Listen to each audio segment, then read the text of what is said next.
welcome to the Sports Betting Podcast. I'm Scott Baxter. Today we'll be speaking about the previous week's gambles and bets in sport. Before I do that, I want to just quickly speak about two things. The first thing you'll notice is today I don't have any eye patch on. I went to speak to my friend Sandy during the weekend, and he said get rid of the eye patch because it makes you look like a right nutter. So I have the growth that I have on my eye is still there. I'll just quickly show you. It's up there on my left hand eyelid. It needs to be cut off. Apparently it's a calcium spot. The second thing is we're going to be speaking about sports bets and sports gambles. It's important to differentiate between the two.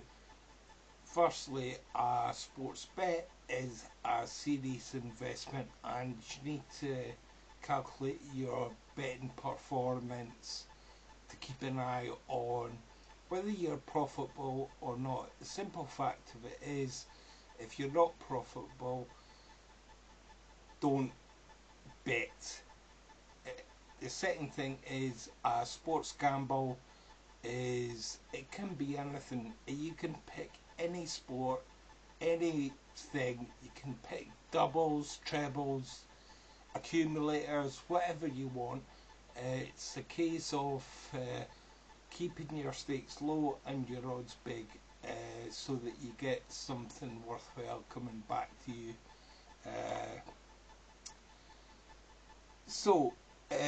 The bet I'm going to speak about last.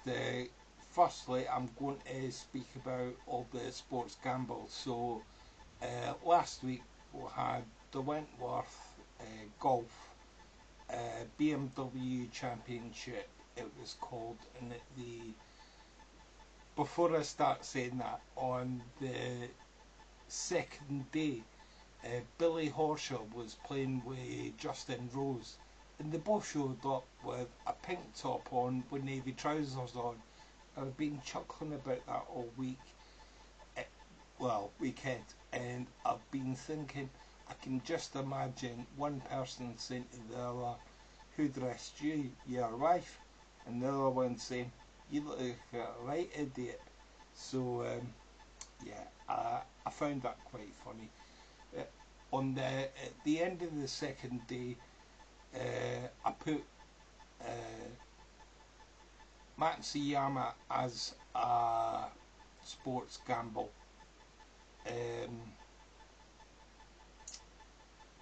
He played terrible in the third round, so at the end of the third round I put up Patrick Reed at 50-1 to win the tournament. He ended up finished third, which the bookies were only paying 2 places, so being third, he wouldn't even been a winner if you were betting each way. So he came close, he made a good run at it, but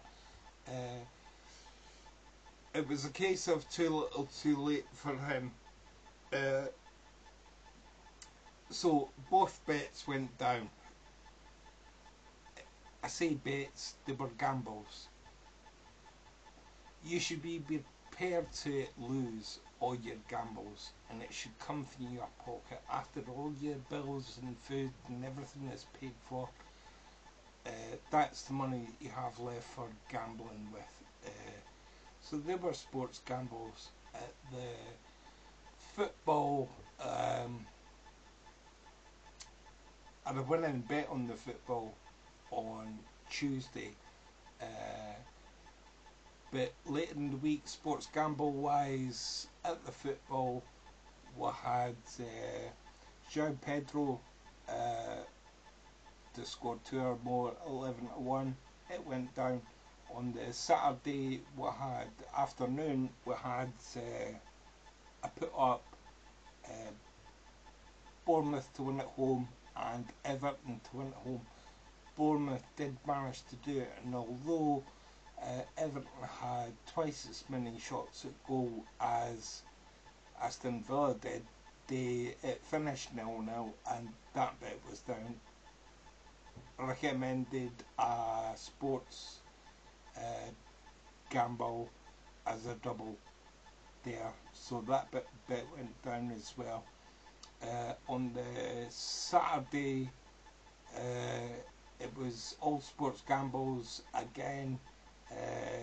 Remember, when it comes to gambling, you can pick anything you want in any sport you want. I, as a gamble, I put forward Manchester City and Man United to draw, and Burnley against Liverpool as a draw, as a double. And Burnley were so unlucky not to get a draw. They conceded a penalty in injury time at the end of the match, which Liverpool scored, and Liverpool won the match 1-0. So that's fine. As it turned out, Man City beat Man United 3-0, and it was pretty easy for them. What I will say about that is, from a Manchester United point of view, it seems obvious that the manager, Amarim, doesn't want to change his formation. He's narcissically sticking with that, call it 3 at the back, but it's more like actually 5. But they were so open, it really didn't matter. I would much prefer to see them playing 4 at the back and changing the system if they have to. But even at 1-0, 2-0, didn't change the formation. He kept the same players on, he just subs like for like, and he wasn't able to impact the game by his substitutions or formation. The other thing that I will say about it is that it's becoming obvious that he isn't able to motivate his players properly for whatever reason. I don't know, but it seems obvious that it's the same as last season for Man United, and although they changed players,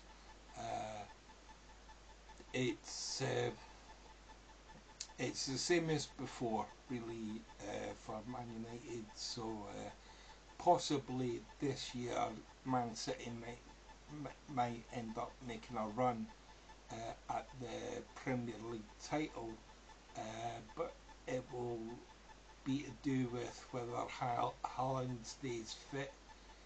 He's their centre forward, he's the one that scores the goals, he's the glue in the team. He's the player in the team that they all play around, and the style of football is changeable. One thing Pep Guardiola will do is change the formation and the players to suit the game. So a positive for Man City in that match, and very much a negative for Man United in that match. The next thing I want to speak about is the one bet of the week was landed at 11-4, and it was the Serbia v England game, and I tipped England to win the match -1 at 11-4, and they won the match 5-0, so it wasn't even close. So it's important, of course, you're going to measure your betting performance after 10 bets, so it is a plus that they won, and at 11-4, it's something that I'll explain as we go on. Is you need to stake your bet right for that. basically if you stake 1,000 at even money, your bet at 11 to 4 will be just under 400. So you do have to do that to be able to calculate your betting performance properly. But just look at notes to see what else. Later in the week.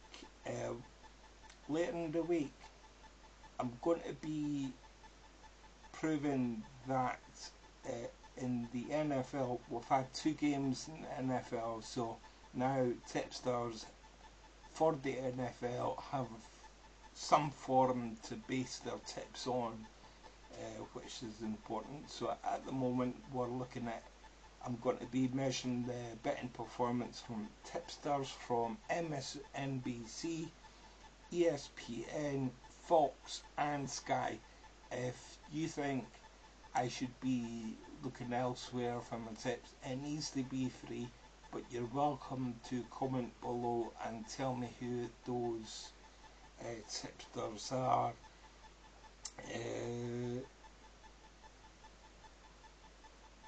The other thing that I'm going to be doing maybe tomorrow late in the week is going through the card. I'll be going through all the races at a horse race meeting, and it's always a gamble, but the idea of this show is to help sports betting punters either win more or lose less. That's the whole point of the podcast.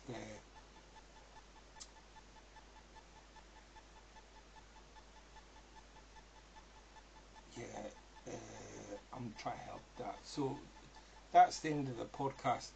If you like it, subscribe and like, and you need to do that to keep it going.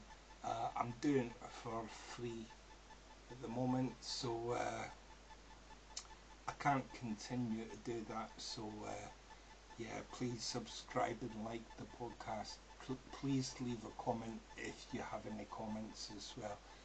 Until tomorrow, take care, good luck, and I'll speak to you then. Bye.